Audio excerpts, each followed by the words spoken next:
আল্লাহ তাআলা বলেন, ইয়া আইয়ুহাল্লাযীনা আমানুত্তাকুল্লাহ, ও ঈমানদার বান্দা বান্দীরা, আমি আল্লাহ তাআলাকে ভয় করো, হাক্কা তুকাতিহি, ভয় করার মতো ভয় করো, ওয়ালা তামুতুন্না ইল্লা ওয়া আনতুম মুসলিমুন, খবরদার খবরদার মুসলমান না হইয়া মরিও না। ধমক, মুসলমান না হইয়া মরিও না। আল্লাহ পাক ধমক দিয়েছেন, আল্লাহ তাআলাকে ভয় করার কথা বলেছেন। আল্লাহ তাআলা শুধু মুমিনদের বলেছেন তাই নয়, আল্লাহ তাআলা সমস্ত মানবকুলকে, মানব জাতিকে ডাক দিয়ে বলেন, ইয়া আইয়ুহান নাসুত্তাকু রাব্বাকুমুল্লাযী খালাকাকুম, হে মানব সকল, হে মানব মণ্ডলী, আমি আল্লাহ তাআলাকে ভয় করো। সমস্ত মানুষকে আল্লাহ তাআলা ডাক দিয়ে বলেন, আমি আল্লাহ তাআলাকে ভয় করো। তাহলে আল্লাহ তাআলাকে ভয় করতে হবে। ভয় করার মতো ভয়, কেমন ভয়? সাহাবায়ে কেরামের মতো ভয়। হযরত আবু বকর সিদ্দিক রাদিয়াল্লাহু তাআলা আনহু, তিনি যখন খলিফাতুল মুসলিমিন, তিনার জামানায়, তিনার সময়, তিনার এক গোলাম ছিল। প্রতিদিন ওই গোলাম কিছু খাবার নিয়ে আসতো মালিকের জন্য। সিদ্দিক আকবর আবু বকর সিদ্দিক রাদিয়াল্লাহু তাআলা আনহু ওই খাবারটা হাতে পাওয়ার পর প্রথম ওই গোলামকে জিজ্ঞেস করত, ওই গোলাম, এই খাবার যে নিয়ে এসেছো, এই খাবারটি হালাল নাকি হারাম? গোলাম বলতো, খলিফাতুল মুসলিমিন, এই খাবার হালাল। তারপর সিদ্দিক আকবর হযরত আবু বকর সিদ্দিক রাদিয়াল্লাহু ওই খাবার গ্রহণ করতেন।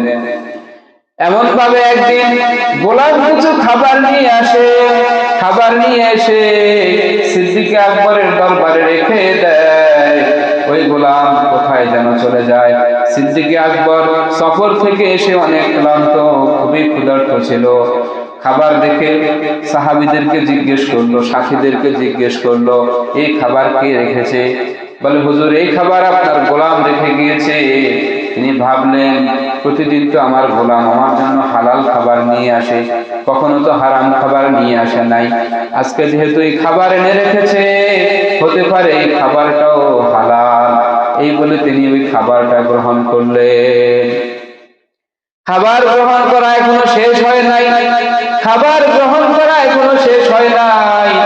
এর মধ্যে ওই গোলাম এসে হাজির। গোলাম বলে, হুজুর, আপনি প্রতিদিন জিজ্ঞেস করেন এই খাবার হালাল নাকি হারাম, আজকে জিজ্ঞেস না করে কেন খেয়ে ফেললেন? বলে, আমি তো জানি তুমি প্রতিদিন যে খাবার এনে দাও ওই খাবার হালাল থাকে।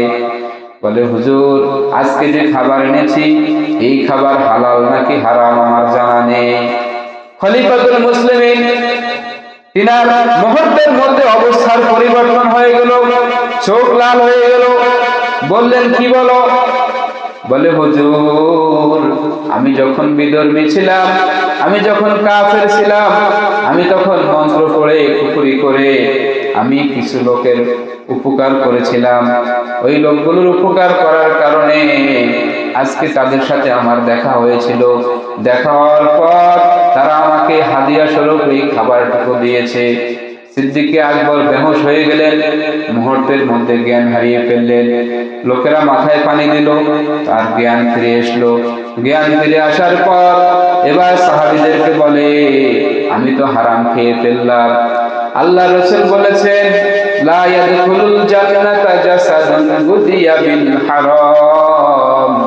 হারাম খেয়ে যেই শরীরের মধ্যে মাংস হবে, শরীরের যে রক্ত মাংস হবে, ওই রক্ত মাংস জান্নাতে যাবে না, ওই রক্ত মাংসের স্থান হবে জাহান্নাম। তিনি বললেন, হায় আফসোস, আমি তো জাহান্নামী হয়ে গেলাম। সাহাবীরা বলে, হুজুর, একটু ধৈর্য ধারণ করেন, আপনার খাবার মাত্র পেটের মধ্যে ঢুকেছে, এখনো পেটের মধ্যে হজম হয় নাই। আপনি বেশি করে পানি খান, আপনি বেশি করে পানি খান, পানি বেশি খেলে আপনার বমি হবে, বমির সাথে খাবার বের হয়ে যাবে। খলিফাতুল মুসলিমিন আবু বকর সিদ্দিক রাদিয়াল্লাহু তাআলা আনহু অনেক বেশি পানি খেতে শুরু করলেন, অনেক বেশি পানি খেলেন, পানি খাওয়ার পর তার বমি আসতেছে না, বমি না আসার কারণে আরো বেশি চিন্তিত হয়ে গেলেন, কান্না করতে শুরু করলেন, তিনি ভেঙে পড়লেন, অস্থির হয়ে গেলেন। এবার একজন পরামর্শ দেয়, হুজুর আপনার মুখের মধ্যে হাত ঢুকিয়ে দেন। মুখের মধ্যে হাত ঢুকিয়ে দিলে অনায়াসে আপনার মুখ থেকে বমি হবে, বমির সাথে আপনার সব খাবার বের হয়ে যাবে। এবার খলিফাতুল মুসলিমিন আবু বকর সিদ্দিক রাদিয়াল্লাহু তার হাতের অনেক অংশ মুখের মধ্যে ঢুকিয়ে দিলেন। মুখের মধ্যে হাত ঢুকিয়ে দেওয়ার ফলে মুহূর্তের মধ্যে বমি করে তিনি যে খাবারগুলো গ্রহণ করেছিলেন সেগুলো বের হয়ে গিয়েছে, আগে যে খাবারগুলো খেয়েছিলেন সেইগুলো বের হয়ে গিয়েছে। তিনি বললেন আলহামদুলিল্লাহ। এটা হচ্ছে তাকওয়া, এটা হচ্ছে তাকওয়া, সাহাবীদের তাকওয়া। আল্লাহর ভয় কাকে বলে? ওরে ভাই, আপনি আমি রাস্তার মধ্যে যা পাই তা খাই, হালাল নাকি হারাম কখনো চিন্তা করি না। কথা বলেন ঠিক কিনা? আরেকজনের জমির আল ঠেলতে ঠেলতে একেবারে জমির অনেক দূর চলে যায়। ওরে ভাই, আপনি যতটুকু বাড়াইলেন এতটুকুর ফসল হালাল নাকি হারাম একটিবারও চিন্তা করলেন না। আপনি যে রুজি কামাই করতেছেন একটিবারও চিন্তা করলেন না। আমি যে ঘুষ খাচ্ছি, আমি যে সুদের সাথে সম্পর্ক করছি, এই ঘুষ এই সুদ থেকে যে অর্থ আমি পাচ্ছি এগুলো দিয়ে তো আমি খাবার খাচ্ছি, এই খাবার হালাল নাকি হারাম? কি বলেন? সাহাবীদের তাকওয়া। নবীকে পর্যন্ত আল্লাহ তাআলাকে ভয় করার কথা বলেছে। কি বলেন? ভয়, আল্লাহ তাআলার ভয়। আল্লাহ তাআলাকে যদি আপনি ভয় করেন লাভ আপনারই হবে। আল্লাহ তাআলাকে যদি আপনি ভয় করেন দুনিয়ার মধ্যে আপনার মর্যাদা আল্লাহ তাআলা বাড়িয়ে দিবেন। আর আল্লাহ তাআলাকে যদি আপনি ভয় না করেন আপনি বেইজ্জতি হবেন, অসম্মানিত হবেন, লাঞ্ছিত হবেন। আপনার রিজিকের প্রশস্ততা কমে যাবে গুনাহের কারণে। কারণ আপনি আল্লাহ তাআলাকে যদি ভয় করেন তাহলে কোনো গুনার কাজ করবেন না। আর যদি আল্লাহ তাআলাকে ভয় না করেন তবে আপনার দ্বারা সব কিছু করা সম্ভব। কি বলেন? সুদ ঘুষ থেকে, জিনা ব্যভিচার থেকে আপনার দ্বারা সব কিছু করা সম্ভব। আর সমস্ত পাপ নিশ্চয়ই আপনাকে দুনিয়ার মধ্যেও অসম্মানিত করবে, আখিরাতের মধ্যেও আপনাকে লাঞ্ছিত করে জাহান্নামে নিয়ে যাবে। কি বলে? এজন্য আপনি যদি নেক আমল করেন, আল্লাহ তাআলাকে ভয় করে, দুনিয়ার মধ্যে আল্লাহ তাআলা আপনার সম্মান বাড়িয়ে দিবে। দুনিয়ার মানুষগুলোর কাছে আল্লাহ তাআলা ফেরেশতাদের মাধ্যমে এলান পাঠাবে, ও ফেরেশতারা গিয়ে বলো এই বান্দাকে আমি অনেক বেশি মহব্বত করি, এই বান্দাকে আমি অনেক বেশি ভালোবাসি। দুনিয়ার মানুষেরাও যেন এই বান্দাকে ভালোবাসে, এই বান্দাকে মহব্বত করে। সুবহানাল্লাহ।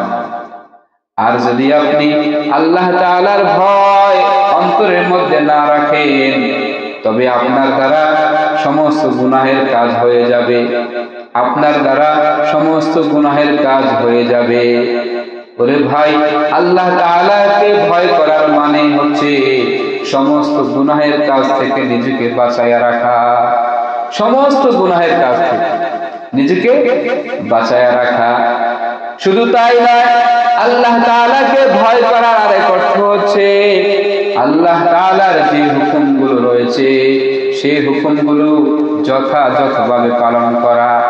যে ব্যক্তি আল্লাহ তাআলাকে ভয় করে সে শত ঠান্ডা হোক, কনকনে শীত হোক, ওই কনকনে শীতের মধ্যেও ঠুক ঠুক করে উঠে মসজিদে এসে নামাজ পড়বে।